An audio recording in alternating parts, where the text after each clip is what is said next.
Para hadirin dan hadirat sekalian yang kami hormati, alhamdulillah kita masih bisa melanjutkan kajian tafsir kita, yaitu surat Al-Fajr. Insyaallah kita memasuki ayat yang ketiga. Apa bunyinya?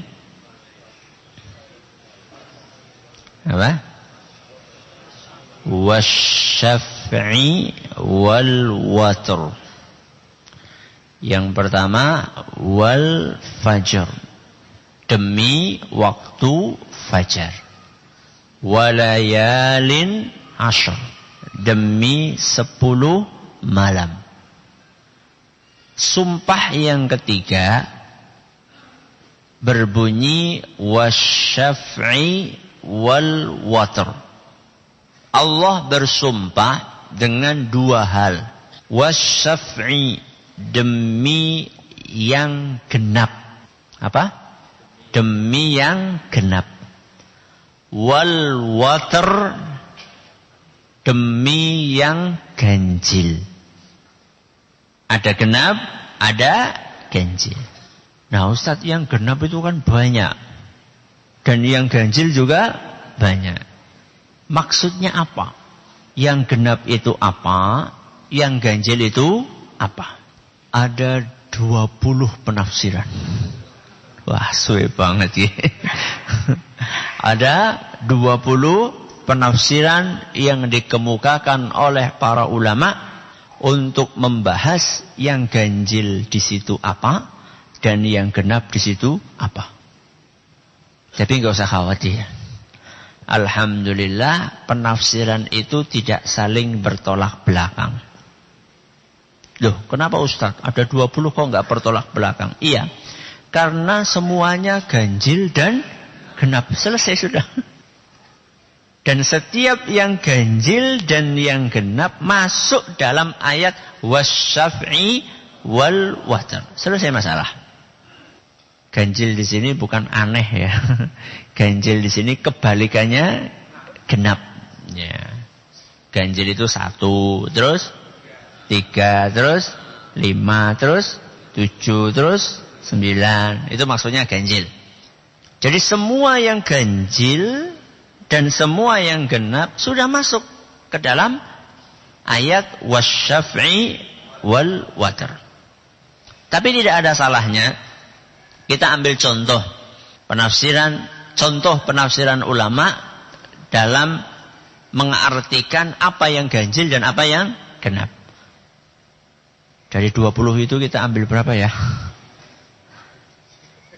Kita ambil nolnya dibuang. Jadi berapa? 2. Alhamdulillah.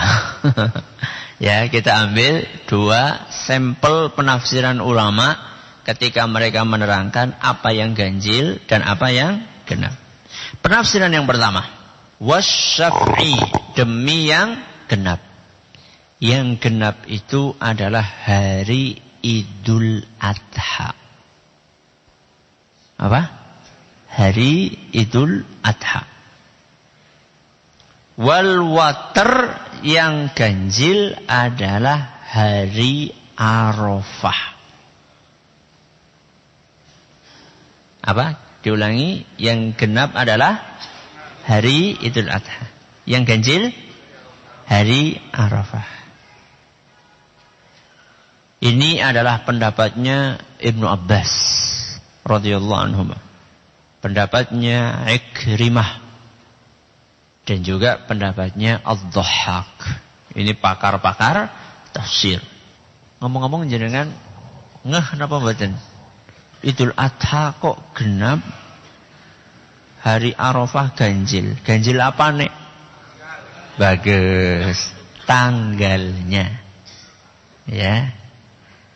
Hari Idul Adha tanggal pinten? 10. 10 napa? Dzulhijjah. Angka 10 niku ganjil napa genep? Genep. Hari Arafah tanggal 9. Di mana-mana yang namanya Idul Adha tanggal 10. Hari Arafah tanggal 9. Idul Fitri di mana-mana tanggal 1 Syawal. Rampung. Nah, Ini pendapat termasuk salah satu pendapat yang terkuat. Kenapa demikian? Karena Idul Adha tanggal berapa tadi? 10 Dzulhijjah dan tanggal 9 Dzulhijjah. Itu kan berbicara tentang waktu. Berbicara tentang waktu. Yaitu waktu tanggal 10, waktu tanggal 9. Itu kan waktu. Nah, ayat yang pertama juga sumpahnya dengan waktu. Wal fajri. Apa itu? Waktu fajar. Ayat kedua juga berbicara tentang waktu. Sehingga sinkron antara ayat pertama, kedua, ketiga. Semuanya satu paket berbicara tentang waktu. Apalagi ada sebuah hadis yang berbunyi, ini kelanjutan hadis yang kita bawakan pada pertemuan sebelumnya, innal ashra ashrul adha. Yang dimaksud dengan walayalin ashar, 10 malam, maksudnya adalah 10 malam awal bulan Dzulhijjah. Ini disebutkan dalam hadis seperti itu. Kemudian beliau lanjutkan, wal watra yaumu Arafah. Dan yang dimaksud dengan ganjil di situ adalah hari Arafah. Wasyaf'a yaumun nahr. Dan yang genap dimaksud dalam ayat tadi adalah hari Idul Adha. Nah, ini kalau hadisnya sahih selesai masalah. Ya. Cuman hadisnya masih diperselisihkan oleh para ulama. Hadis riwayat Ahmad, sebagian ulama menguatkan hadis ini, sebagian ulama melemahkan hadis ini. Ulama yang menguatkan Imam Al-Hakim, Imam Ibn Rajab, Imam Az-Zailai, ulama-ulama besar pakar hadis. Tapi juga yang mempermasalahkan, mendhaifkan juga ulama besar juga, Imam Ibnu Katsir. Siapa yang enggak kenal? Syekh Al-Albani. Jadi sama-sama apa? Kuat. Cuman ini pendapat termasuk salah satu pendapat yang kuat. Ustaz, kan kita sering sampaikan, kalau Allah bersumpah dengan sesuatu, berarti sesuatu itu istimewa. Apakah hari Idul Adha istimewa? Istimewa. Hari Arafah istimewa? Sangat istimewa. Istimewa karena apa? Hari Idul Adha istimewa karena apa? Hari Arafah istimewa karena apa? Karena ada ibadah istimewa di hari itu. Hari Idul Adha kenapa istimewa? Karena di hari Idul Adha ada ibadah namanya kurban.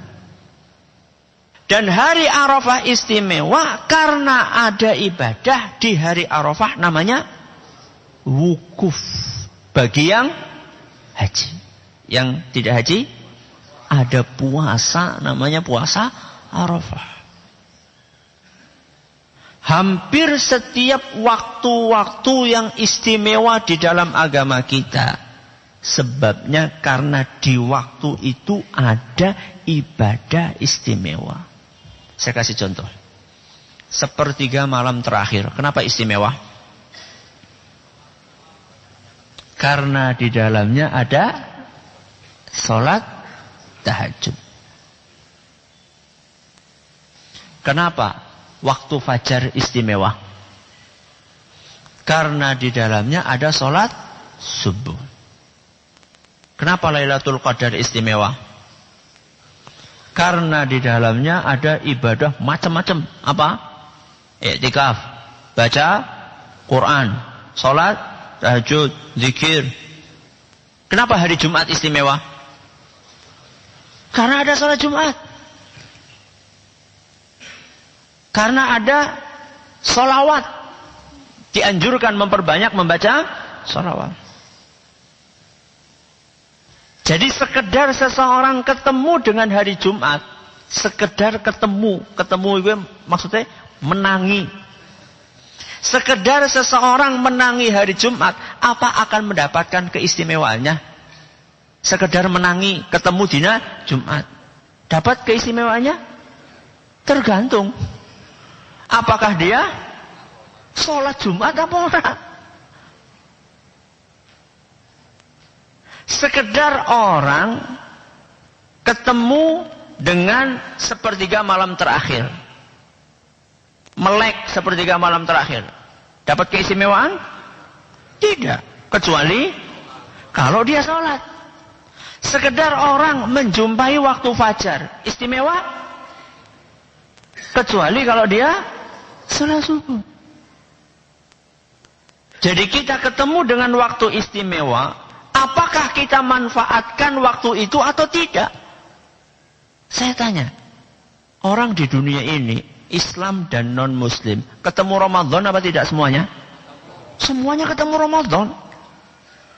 Cuman ada yang mendapatkan keistimewaannya Ramadan karena dia puasa, iktikaf, baca Quran. Dan ada orang yang tidak dapat apa-apa. Ibarat ada emas seton, kaboten lah. Ada emas 1 kilo di hadapannya. Ada orang yang mau ngambil, ada orang yang kur nonton tok. Oh, emas. Itulah kira-kira perumpamaan orang yang subuh-subuh ora tangi. Bukankah kita telah jelaskan dahulu bahwa waktu pagi adalah waktu yang penuh berkah? Burika li ummati fi bukuriha. Umatku mendapatkan keberkahan di waktu pagi. Siapa? Apa setiap orang yang menangi waktu pagi dapat berkah? Tergantung. Apakah dia manfaatkan waktu itu untuk beribadah atau tidak? Semua orang ketemu dengan waktu pagi. Apakah semua orang dapat berkahnya pagi? Tidak. Tergantung apakah dia memanfaatkan waktu itu untuk beribadah, untuk mencari nafkah atau tidak. Karena dulu kita jelaskan bahwa keberkahan itu mencakup urusan duniawi maupun ukhrawi. Ada orang yang menjumpai waktu pagi babar belas enggak sholat subuh. Wonten? Kata. Ya. Padahal dia sudah bangun. Ya. Bangun untuk kulakan, jangan kulakan sayur. Ya. Salah napa mboten? Salah napa mboten? Mboten salah. Salahnya napa? Mboten salat masalah niku. Dia bangun alhamdulillah bagus. Ya. Bahkan mungkin bangunnya lebih gasik dari jenengan. Nuhun sewu, bakul sayur itu kan harus apa dulu? Harus kulakan dulu. Ya.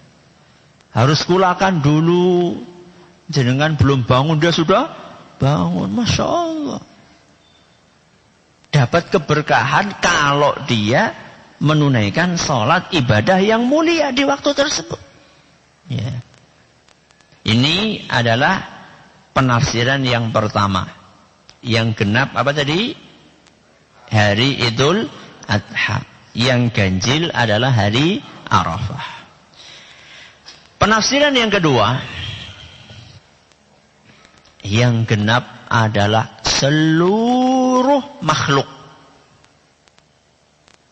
Apa penafsiran yang kedua? Yang genap seluruh makhluk. Yang ganjil sang pencipta makhluk. Siapa? Allah subhanahu wa ta'ala. Ganjil di sini maksudnya adalah tunggal. Ya. Ganjil di sini maksudnya tunggal. Nah, kalau makhluk itu genap itu maksudnya apa Ustaz? Makhluk genap itu maksudnya adalah setiap makhluk pasti Allah ciptakan berpasang-pasang. Itu maksudnya genap.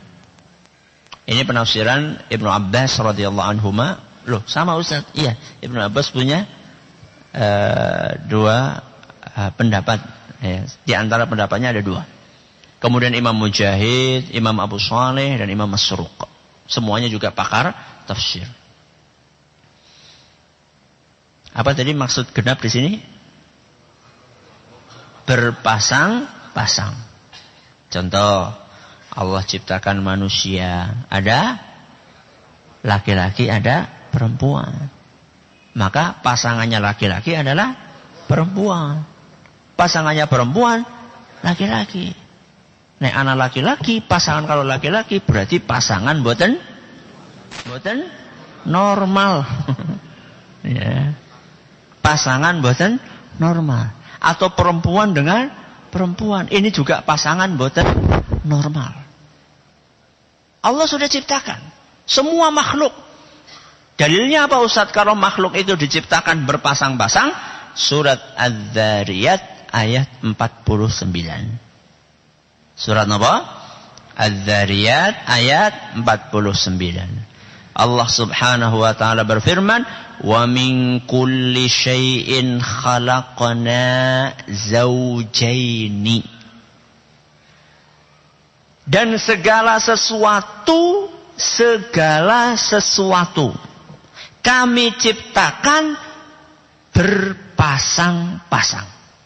Digarisbawahi segala sesuatu. Segala sesuatu diciptakan berpasang-pasang. Contohnya tadi, manusia ada laki-laki, ada perempuan. Binatang ada jantan, ada betina. Tumbuhan ada jantan betina enggak? Ada putik, ada benang sari. Benar enggak itu? Iya benar. Ya, suwe banget gue di sini. Itu kan ada jantan, ada betina. Ya. Bahkan subhanallah, ya maaf, ada sebagian tumbuhan itu bahkan, maaf ya, mengeluarkan cairan seperti cairannya laki-laki. Dan bahunya mirip. Ya. Di antaranya adalah kurma. Apa? Kurma. Dan kurma itu salah satu buah yang harus dikawinkan. Kalau tidak dikawinkan, tidak berbuah.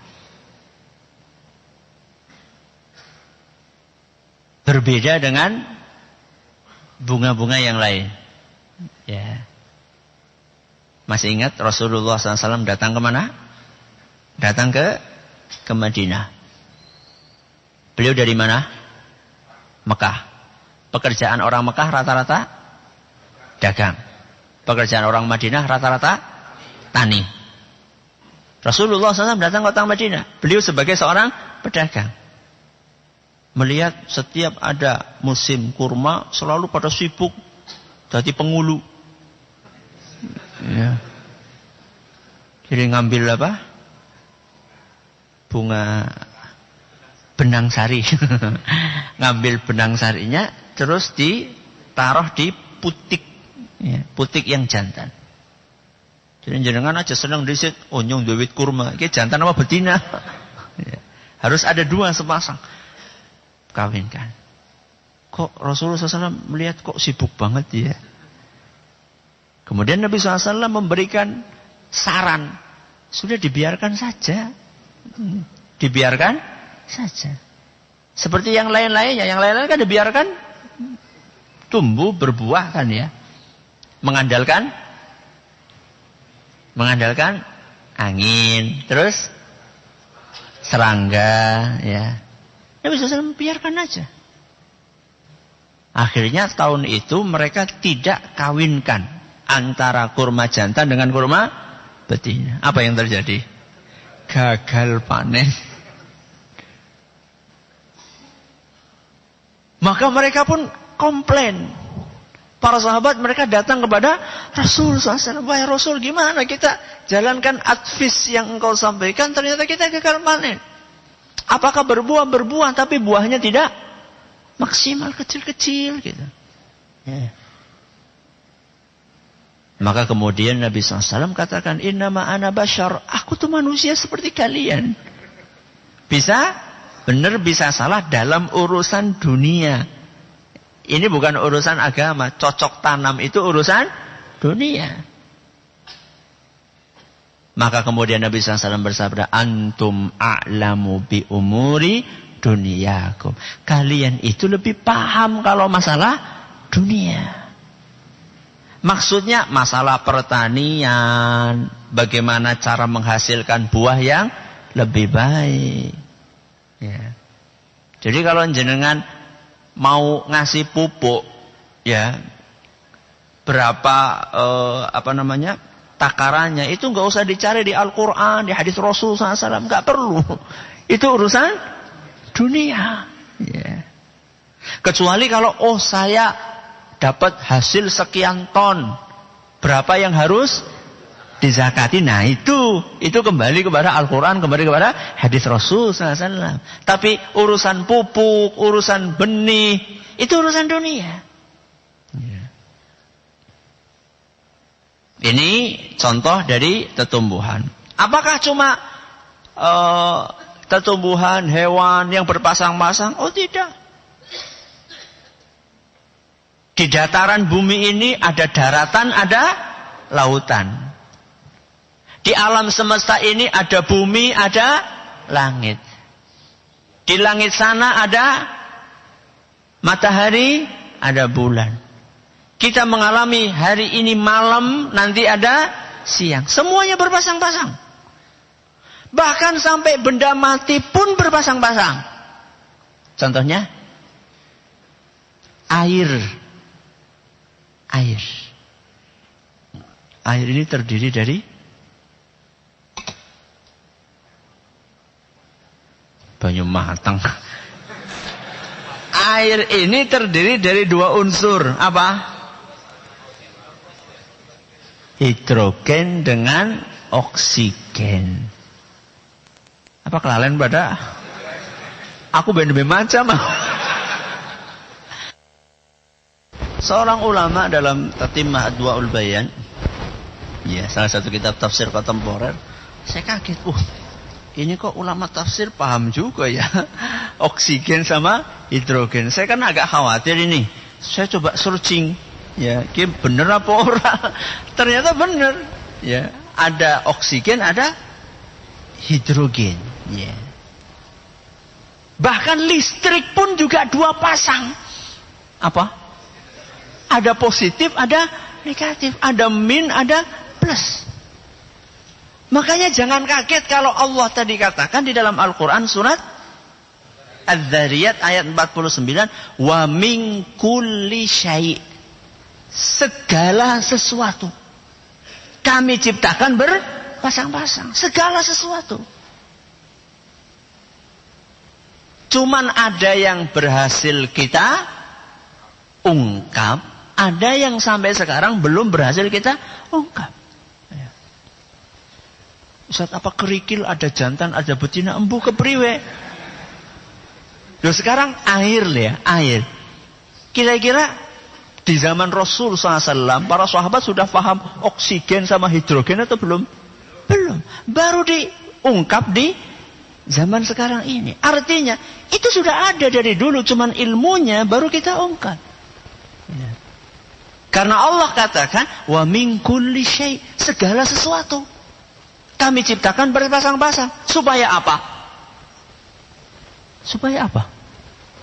La'allakum tadhakkarun. Supaya kalian mengingat apa yang diingat? Kebesaran Allah Subhanahu wa ta'ala. Berarti intinya untuk menambah keimanan. Berarti seharusnya sing paling beriman gue para insinyur. Iya enggak? Iya. Seharusnya yang paling beriman itu para ilmuwan, para penemu ini, penemu itu. Seharusnya yang paling beriman para dokter. Ya. Karena mereka dari hari ke hari mengungkap keajaiban ciptaan Allah. Tapi yo anehnya, ada peneliti, ada ilmuwan yang malah tidak percaya Allah, alias ateis. Padahal dia menyaksikan keajaiban-keajaiban ciptaan Allah Subhanahu wa ta'ala. seharusnya orang-orang yang hobinya hiking, apa hiking? Mendaki gunung untuk menyaksikan sunrise dan sunset, seharusnya mereka adalah anak-anak yang paling patuh beribadah kepada Allah. Karena mereka melihat keajaiban ciptaan Allah. Tapi malah yang terjadi begitu sampai ke puncak pada sholat, malah sibuk deleng srengenge.